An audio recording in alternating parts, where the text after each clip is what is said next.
Welcome everyone, thanks for joining. On today's episode, we have a lot of news to get to, and in particular, we have earnings news. A lot of companies in your portfolio and in mine are reporting earnings this month. For example, on the 13th, which is tomorrow, JP Morgan is reporting their earnings. Now, JP Morgan is one of these companies that has done phenomenal over the past 5 years. It's up 145%, not counting dividends reinvested, which it's a big dividend payer as well. So that would only accelerate the compounding of this company.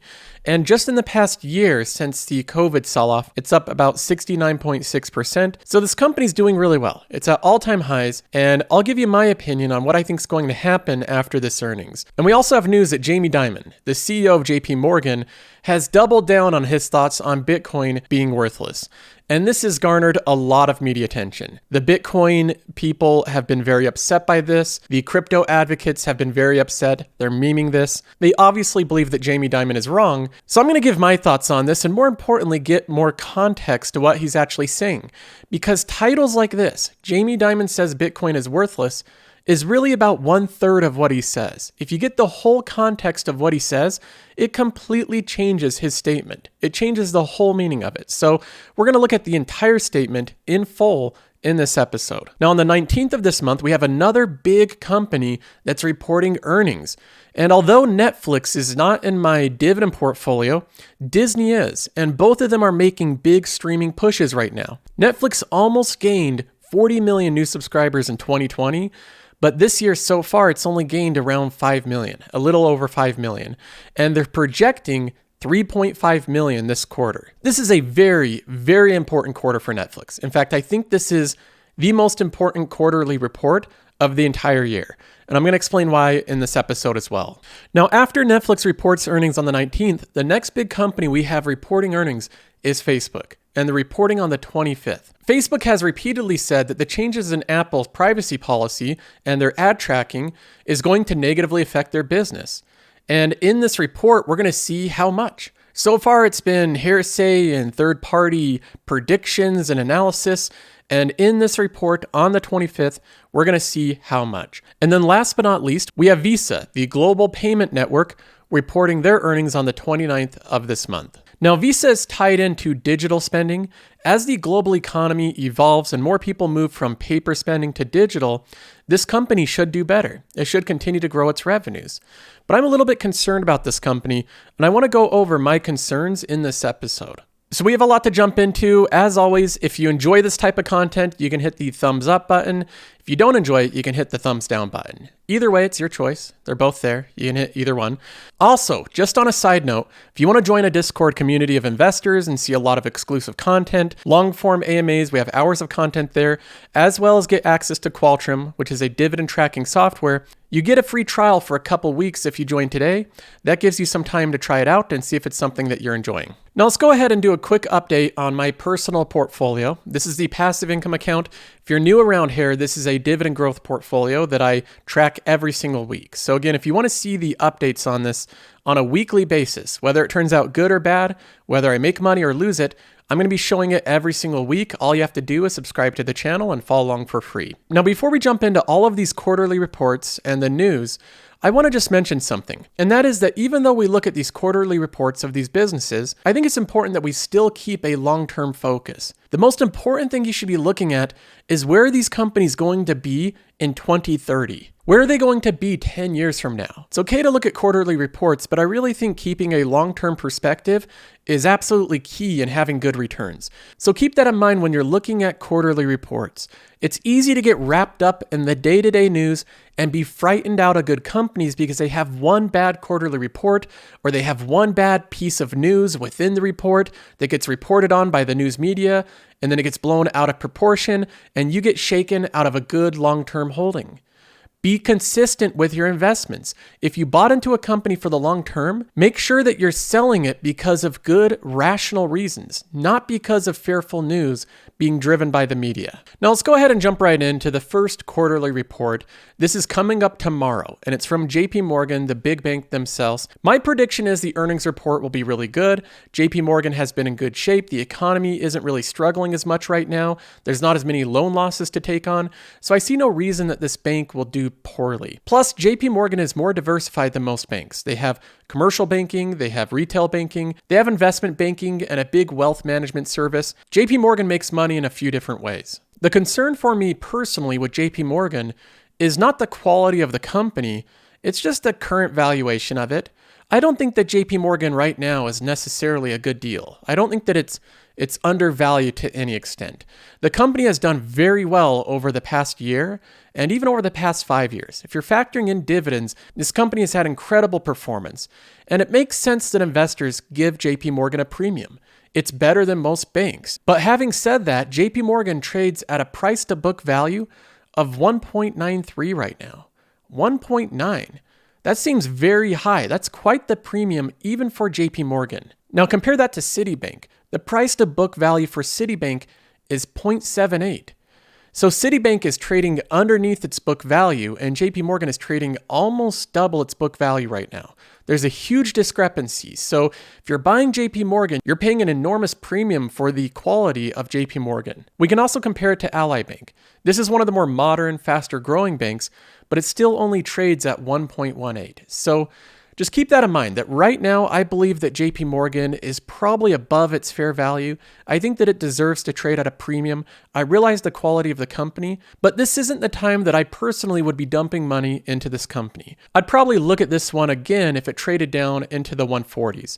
I think it's a little bit more reasonable there. Now, the big news about JP Morgan that has caught everyone's attention is the CEO continues to believe that Bitcoin is worthless. And he said this repeatedly. He said it a long time ago, and then he repeated this statement just recently. This has been reported and memed, and a lot of people are saying that he's an old, washed up boomer, and he doesn't understand. He's just not with the times. But you know what I think might be fun for a change? To get his entire context of what he's saying. Not just a snippet taken out of context, but to get the full context of what he's saying. I know that that's a little bit different than what the news media does nowadays, where they just take little bits and pieces of things people say completely out of context. But in this case, I think it might be fun to look at. So let's go ahead and listen to what Jamie Dimon actually says about Bitcoin.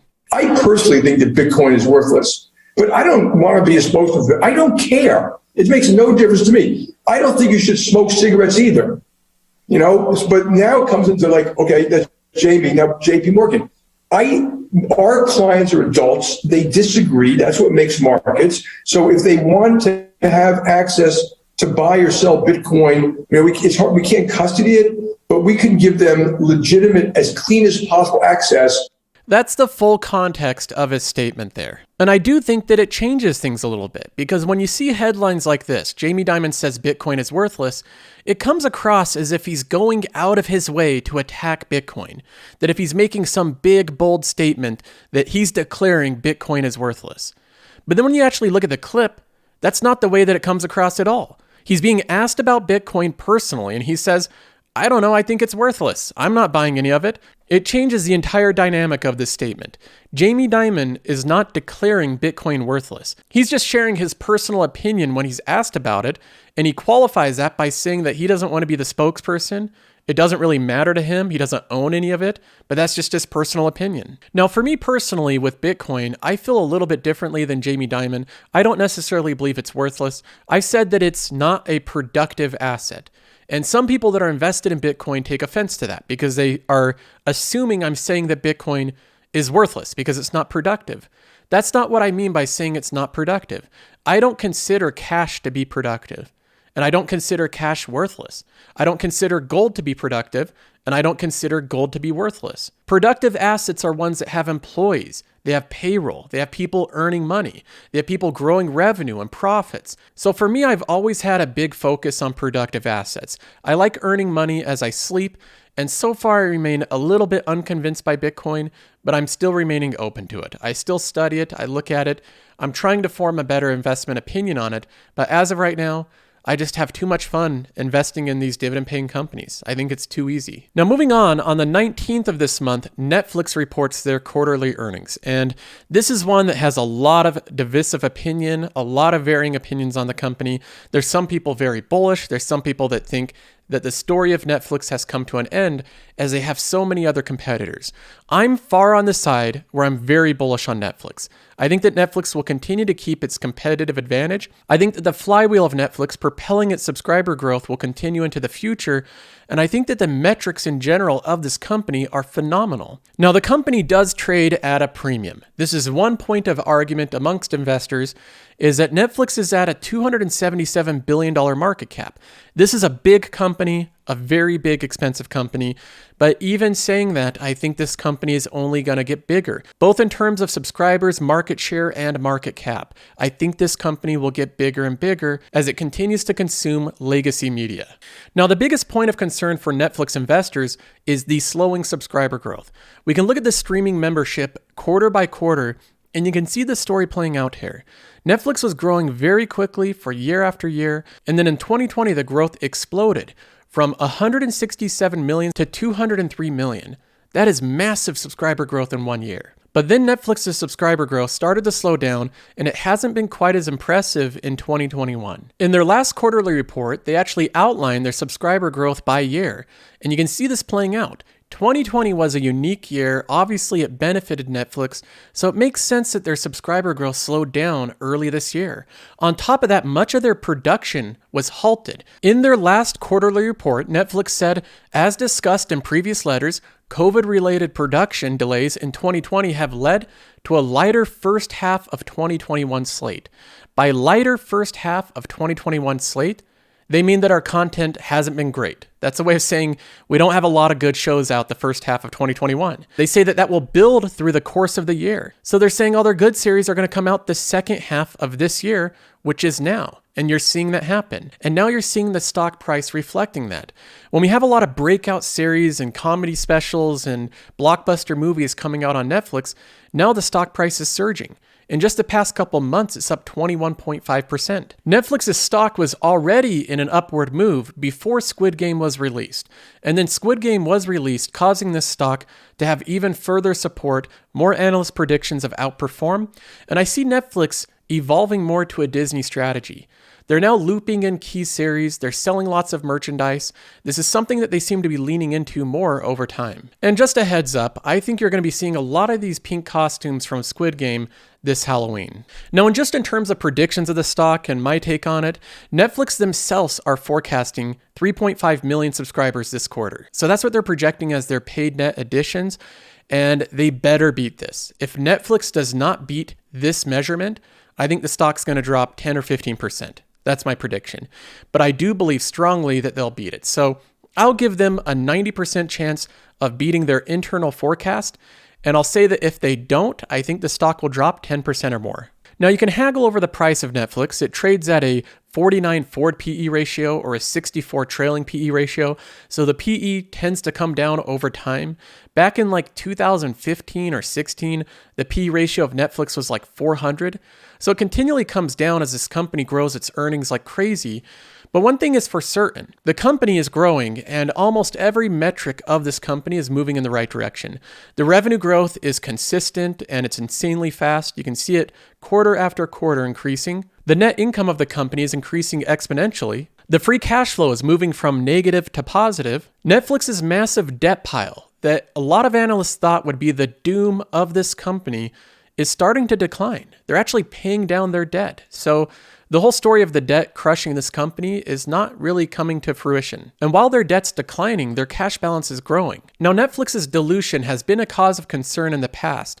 A couple years ago, the company had 429 million shares outstanding, and then quarter by quarter, they increased that amount. 434 million, 436 million, 438 million. They're diluting the shareholders by issuing new shares. But recently, with their excess cash, they've actually started to move the other direction. From Q1 of 2021 to Q2 of 2021, they decreased the shares outstanding. It went from 443 million to 442 million. So now Netflix is no longer a diluting company, they're a share buyback company. And the earnings per share growth of Netflix is incredible. It's in that process of having its breakout earnings per share growth. It looks very similar to the likes of Amazon or Tesla or any of those other companies that have almost no EPS for year after year as they grow their company, aggressively expand, gain market share, and then it's the time to flip the switch and become profitable. They're in the process of flipping that switch, and you can see that in the dramatic rise of their EPS. So Netflix resembles one of those companies to me that on paper looks very expensive. If you look at the PE ratios and the price to sales, it looks like a pricey company, but I do believe that in 10 years, looking back, it'll look cheap at this price point. I think it's going to be one of those stories yet again. Now, after Netflix, we have Facebook reporting their earnings on the 25th of this month. And Facebook faces a slew of challenges. One of them is the ad limitations on iOS devices. Apple has came out and made privacy a huge focus, and they've given users the option of limiting tracking, making it so that Facebook can't track you from app to app. And the majority of users, the huge majority, have opted in to not allowing Facebook to track, which means that some ads may be less effective. And this is one big question that's going to be answered in their next report. Now, in my opinion, the whole debacle between Apple and Facebook is not that important. It really isn't. I don't think it's something that's going to affect Facebook over the long term in a very harmful way. I think the bigger issue Facebook's facing, and one that investors really have to consider when making this a large position in their portfolio, is the branding of this company. Branding is important, and right now Facebook is being branded and maligned as a harmful company similar to Big Tobacco. In my opinion, I think this is a serious threat to Facebook. This is their entire company image being aligned with Big Tobacco. Social media seriously harms you and others around you. That's the claim that many are making right now. There's even analysts now saying that Facebook faces legal risks similar to Big Tobacco or OxyContin. Whether or not you think it's deserved, they're the ones receiving the criticism. They're the ones being branded as bad for children and similar to Big Tobacco. And this is branding that I think is going to be very difficult for Facebook to shake. Here's Gene Munster giving his opinion on Facebook and its fallout. I'm sad to report, as someone who believes that Facebook, Instagram is toxic to our mental well-being, I'm sad to report that this is likely going to blow over. Gene says two things there. One, he says that he believes that Instagram and Facebook is toxic to our well-being. So he's in agreement with a lot of this criticism. But he also says from the analyst perspective that this is very likely to just blow over. This company is Teflon or Zuckerberg is, that theme resonated with me. And in part, and I'm just going to boil it down to its most core pieces, what Facebook, Instagram, WhatsApp, what they have is a global directory. This is something that is not even close to being replicated by, it's 5x bigger than the next biggest global directory if you put TikTok as one of those. And so as an investor, you can't replicate that. And as an advertiser, you cannot replicate that. So Facebook has their global directory 5 times the size of the next closest. Nobody can replicate it. Now, I don't believe that Facebook deserves the same PE ratio as Microsoft, but I certainly believe it deserves a higher PE ratio than what it's getting right now. A 23 PE ratio is very low for a company growing this fast. So my prediction on Facebook's earnings later this month is that it's going to be impressive. I don't believe that Apple's iOS changes are going to affect them as negatively as people are expecting. I think that investors in the future will look back in this point in time as a very good buying opportunity. Now, lastly, we have Visa. This company is reporting their earnings on the 26th of this month. Now, given the fact that Visa is basically a monopoly, they have a massive network effect, they share it with MasterCard, they trade at a 38 PE ratio. So this company always trades at a premium. The revenues grow at a very consistent pace as long as consumer spending is strong.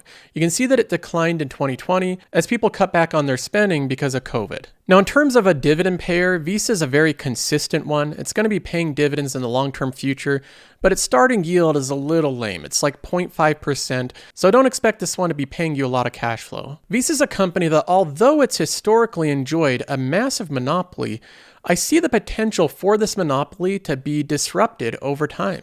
I'm really starting to believe that there's a case that Visa and MasterCard may not enjoy the same monopoly that they've enjoyed for the past couple decades. For instance, Visa's building out their own buy now and pay later to counter the threat from PayPal and others. Visa also, unfortunately, had their deal with Plaid fall through. This was something that was making me very bullish on the company. This could have been a massive growth path for Visa, but their deal to buy Plaid eventually fell through because the company during 2020 became rapidly worth more. Visa's initial deal was to buy them for $5.3 billion, and just a little bit later, they're worth $13 billion in private equity. So Plaid made a good decision exiting this deal, but Visa missed out big. Now, Visa's historically been one of these companies that almost always beats their quarterly projections, and I assume that they will this next quarter. I assume it's going to be a good report. But this quarter is not what I'm really concerned about with Visa. What I'm concerned about is the broader picture of this company. There's so many payment offers and payment solutions right now. There's so many different companies doing networking, whether it's through PayPal, Venmo, or the Cash App, whether it's through cryptocurrencies. There's so many companies getting into this space, offering different ways of moving money around. As this space of global payment solutions gets more and more crowded, I'm going to try to keep track of whether or not Visa continues to keep its monopoly, because as soon as I don't believe it's going to, I'm going to be selling out of this company. But as of right now, for me, Visa's a hold. So that's my thoughts and predictions on the upcoming earnings.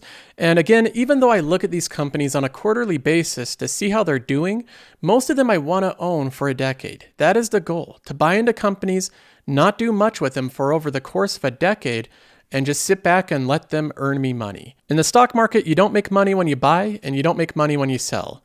You make money by waiting, and that's what I plan to patiently do. That's all for this episode. I hope you enjoyed. I'll see you in the next one.